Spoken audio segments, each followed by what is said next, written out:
Back at Grand Slam track, women's 200, Melissa Jefferson-Wooden. She's Mrs. Grand Slam right now. That's right. And here's Gabby Thomas, who's back in the short sprints. She was second in Miami. She won the long sprints in Kingston. So I know she wants a little bit of revenge here on Melissa Jefferson-Wooden. Tamari Davis, second in Miami over this distance. Oh, sorry, my bad. There's Tamari Davis.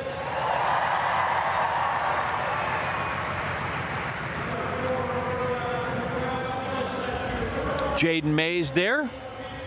Another one of those fast Oregon Ducks from the Olympic trials in 2024 in this event. Made it through to the finals. Thelma Davies. She'll get a hometown welcome.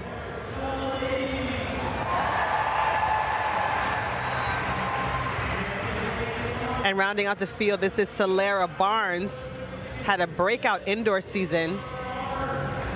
The U.S. indoor champion at 60 meters. It's another great field, and after what Kenny Benari just did, I'm sure they're inspired to run really well in front of a great crowd. Set. Thomas away pretty smartly. Although it's just lost half a meter or so, and he's got to get moving here because Dina Asher-Smith is running a cracking bend and also going well. Jefferson-Wooden into the home straight with a good 2-meter lead. Oh, wow. Can Gabby Thomas hold this in? She's got work to do. Oh, wow. Hold of Jefferson-Wooden. Can she get there? It's Oh, wow. but she's got it.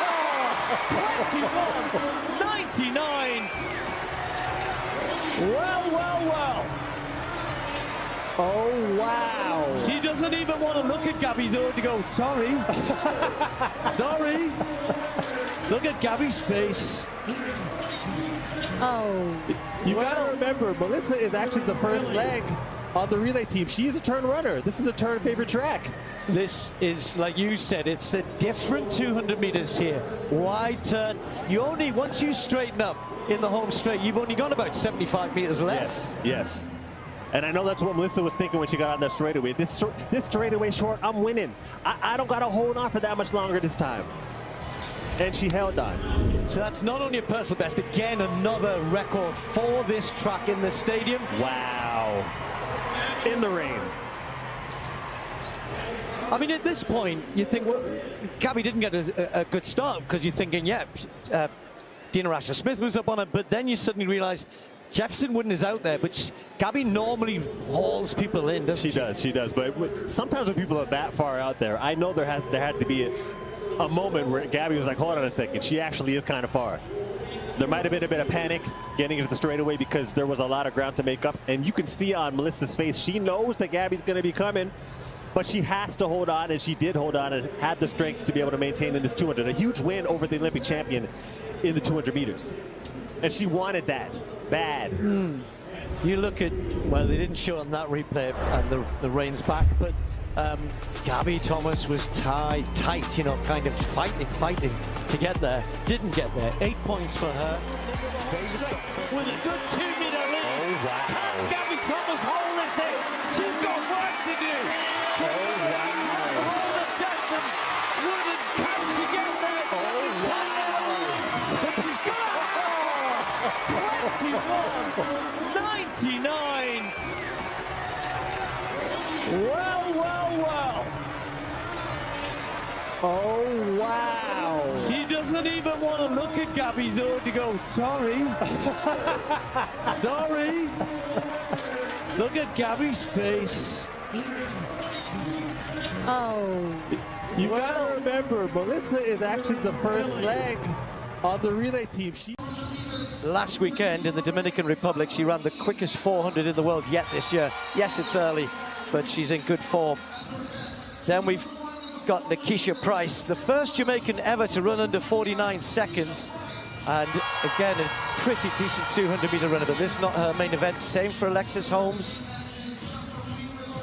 Her top 9 times out of her top 10 were all set in 2024. So an improving athlete. 25-year-old, as I said, come over after the World Indoor Championships in China.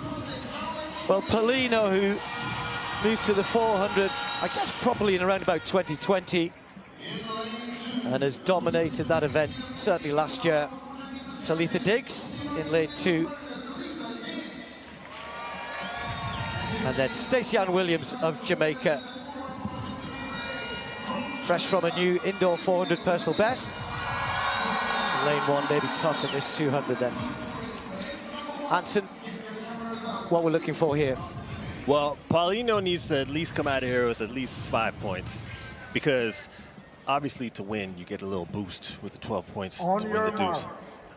Gabby and Dina are really going to be battling for that, and I think that they know that they're going to have a good chance at that 100K if they jump out in front with the points in this early race. Spoke to Dina like yesterday, and Dina actually said that she's really focused on that 4. Very confident about her too. So that 400 is going to be something special when she gets out there. Dina Asher-Smith in lane 8. Gabby Thomas, Olympic champion, in 7.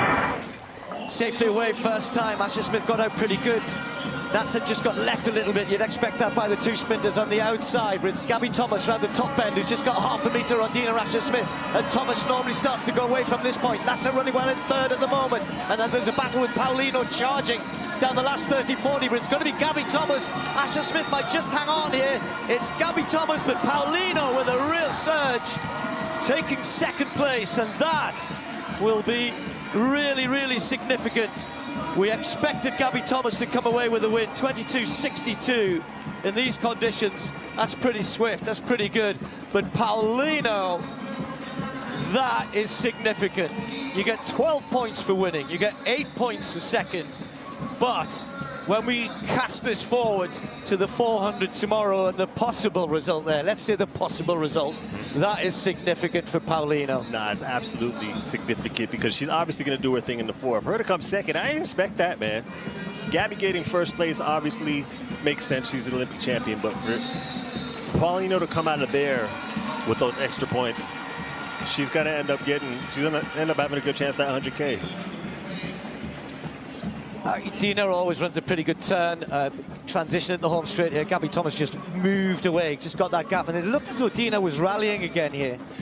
You know what, Gabby ran a much better turn than I expected. She's tall. You don't expect the taller sprinters to have such a good turn, but she's efficient.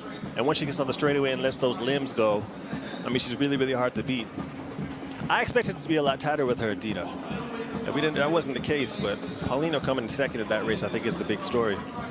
Well, and so much hype has been on Gabby Thomas since the Olympics, and then since she announced early on that she was going to be running this series of Grand Slams. So look at that huge smile. She must feel really good breaking the tape. You know what? Check the result there, 22.62, as I mentioned, 22.93. It's the season's best because she hasn't raced yet for Paulino. Trinidad and Tobago, Brian Barnett, Haiti, Shania Douglas, Jamaica, Soleil Frederick, Trinidad and Tobago, Sabrina Dockra, Jamaica, and Shatalia Dorset of the Bahamas. What a field for the 200 final. Sanaya Frederick won the title in the Bahamas in 2023. Soleil Frederick, there she is, took silver last year in Grenada. The top 4 from last year are all back. Shania Douglas, the defending champion. Soleil, the silver medalist from last year. Dockra, there she is, the bronze medalist from last year. And Sanaya Frederick, who finished 4th in that Grenada final. All in this field. Jemiah Nabi of the Bahamas, the sprint double champion in the under 17 category in the Bahamas, is there as well. So too is that lady, Shatalia Dorset, who won bronze in the 100 meters. Can she produce another run to get a surprise medal here at 200? Brian Barnett of Haiti, Soraya Doresca, her teammate, got to the 100 final, and now she represents the French nation in the 200 meters. Sophia Swindle of the US Virgin Islands was in the 100 hurdles final earlier today, and she also takes a place at 200. There's Sanaya Frederick in lane number 3. Can't tell them apart because Soleil Frederick has her hair let down. Their father, Peter Frederick, 200-meter national champion on this very track, June 1998. He was part of their coaching setup in high school. Sure, he's still giving them advice even though they're in university. Under 20 girls 200 final. Not seeing lane 2. That's Nabby of the Bahamas. Under 20 girls 200 final. Sanaya Frederick got away brilliantly. She's covered by net. Sabrina Dockery's running a fast curve. So too is Shania Douglas. The 100 champion leads. Docker, her teammate, chasing her, and the Frederick twins. Dorset is running brilliantly. Douglas beats them magnificently. And there's a line behind her for second and bronze. For silver and bronze. Dorset has produced another stellar effort for the Bahamians. And she might have snatched the medal. It is so close. It is so close for silver and bronze. But the world under 20 champion, the third fastest Jamaican junior. The women's 200 meters is no longer defined by a single dominant figure. What began as a season expected to reinforce the established hierarchy has quickly evolved into a volatile battle of styles, tactics, and psychological momentum. The rise of Melissa Jefferson-Wooden, the consistency of Gabby Thomas, and the resurgence of Jamaica through its emerging sprint generation have completely changed the direction of the event. What makes this season fascinating is not only the times being produced, but the way athletes are winning races. The event has become less predictable, more aggressive, and tactically more demanding than at any point in recent years. Gabby Thomas entered the season carrying the image of stability. Her reputation was built on efficiency and control rather than chaos. Few athletes in modern sprinting manage the 200 meters as intelligently as Thomas.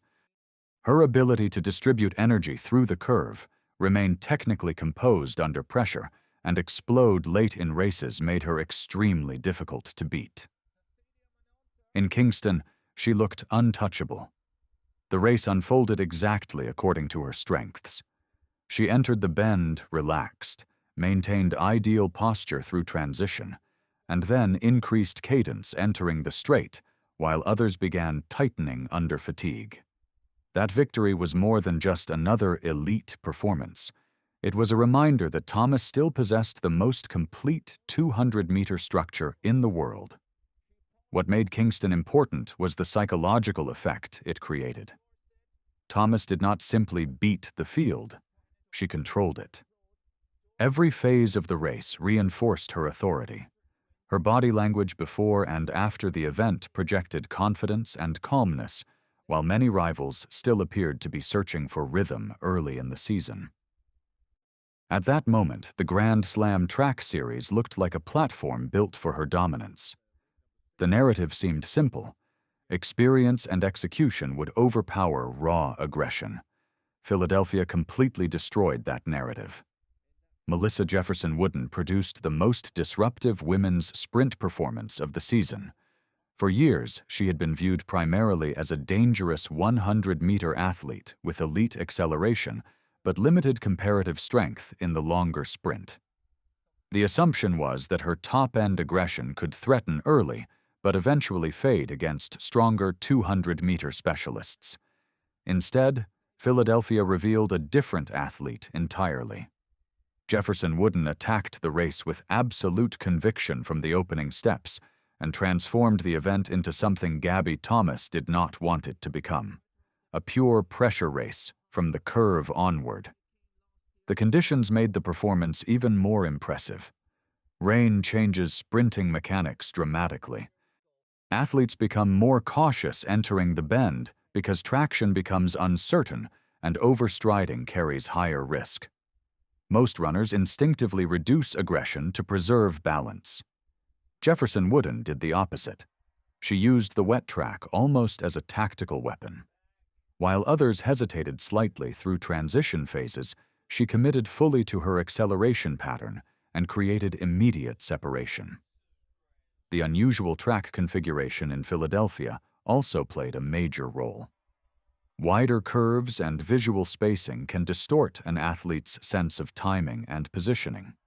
Experienced runners often rely on rhythm recognition during the 200 meters, especially when deciding when to begin their final drive into the straight.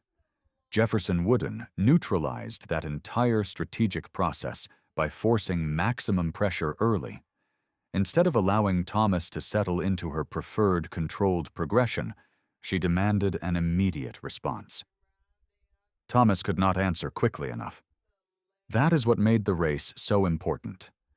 This was not a case of Thomas fading physically in the final meters. She actually closed strongly as usual. The problem was that Jefferson-Wooden had already reshaped the race structure before the straight even began. By the time Thomas initiated her finishing phase, the deficit required an almost impossible level of recovery. Jefferson-Wooden's 21.99 was therefore more than a fast time. It represented a tactical evolution. The biggest difference between the two athletes is currently visible in race philosophy. Thomas prefers calculated progression.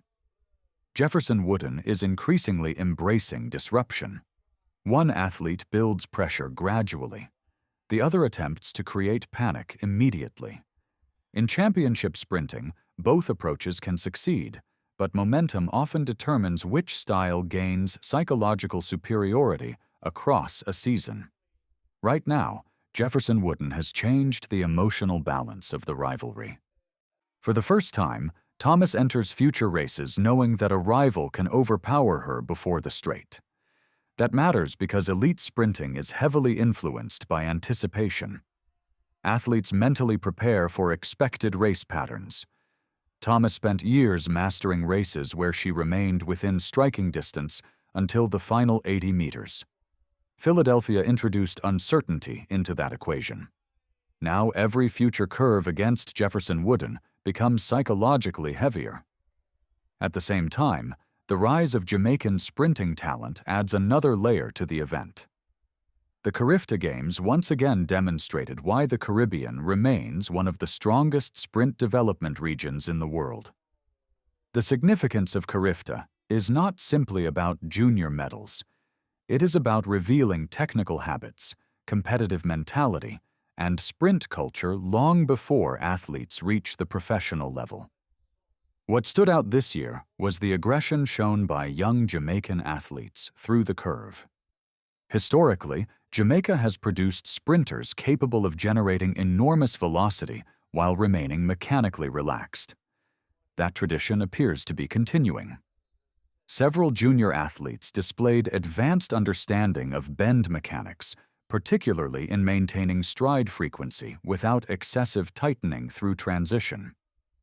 These details matter because the modern women's 200 meters is increasingly decided before the final straight.